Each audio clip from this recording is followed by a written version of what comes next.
Баршаңызға қайырлы күн. Бүгін сіздерге духовкасыз, миксерсіз, оңай дайын болатын торттың рецебін көрсеткім келеді. Арнама тіркеліп, қоңырауша белгісін басуды ұмытпаңыздар. Алда жаңа видеоларды жіберіп алмаш үшін.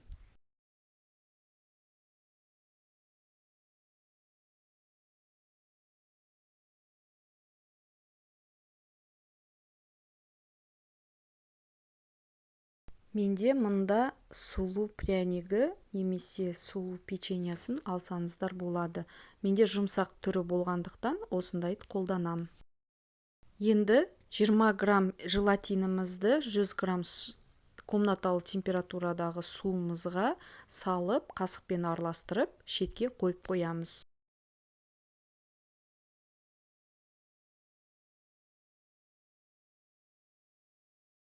Барлық пряниктерімізді блендерден осылай өткізіп аламыз. Міне дайын болды. Ұндап алған пряниктеріміз осылай ұндалған күйінде болады. Енді тортымыздың креміне кірісеміз. 20% қаймақты, мен осында 2 қап қаймақты қолдандым. Оның үстіне 1 банка қоюлатылған сүтімізді қосамыз. Жақсылап миксермен немесе жаңағы венчигімізбен араластырып аламыз.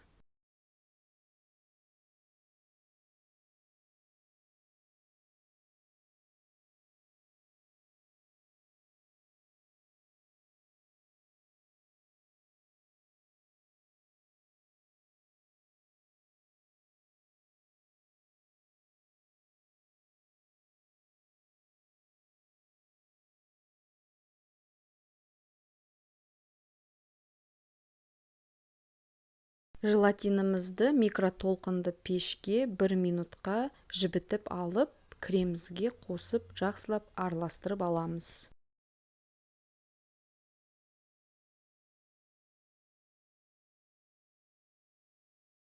Осымен креміміз дайын болды. Енді тортты жинауға кірісеміз. Тортымызға мен осындай темір шеңбердің сыртын қаптап алдым, жабыспау үшін. Енді жаңағы ұндалған корждарымызды, сұлу печеньясын осылай қасықтың көмегімен салып, біркелкі орналастырып шығамыз.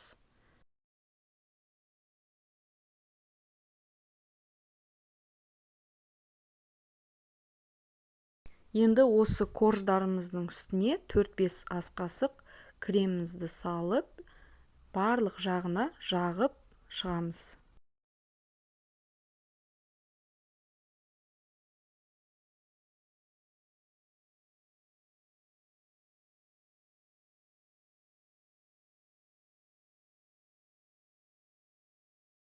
Кремімізді салып болғаннан кейін коржымызды саламыз.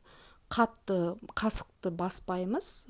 Тегістеп, осылай жан-жағын тегістеп шыққаннан кейін қайтадан крем саламыз. Одан кейін коржымызды, кремімізді қайталап осылай видеодағыдай салып шығасыздар.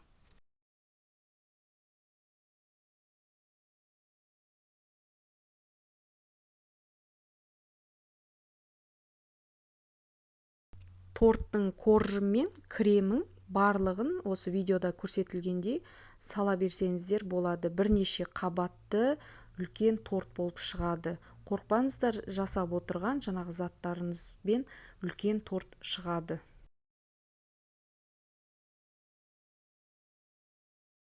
Дайын болған тортымызды тоңазытқышқа бірнеше сағатқа қойып қоямыз.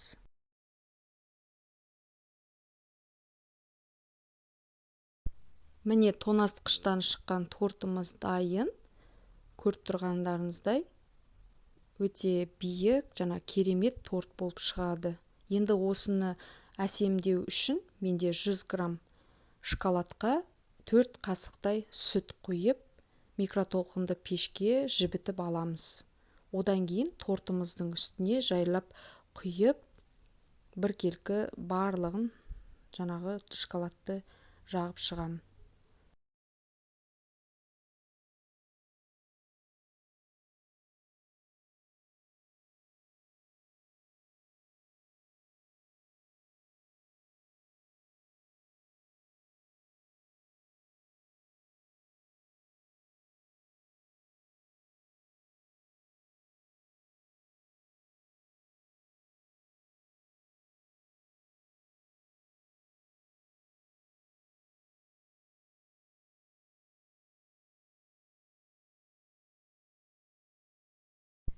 Осымен біздің тортымыз дайын болды. Кез келген мерекелік дастарханға жасап көрсеңіздер болады.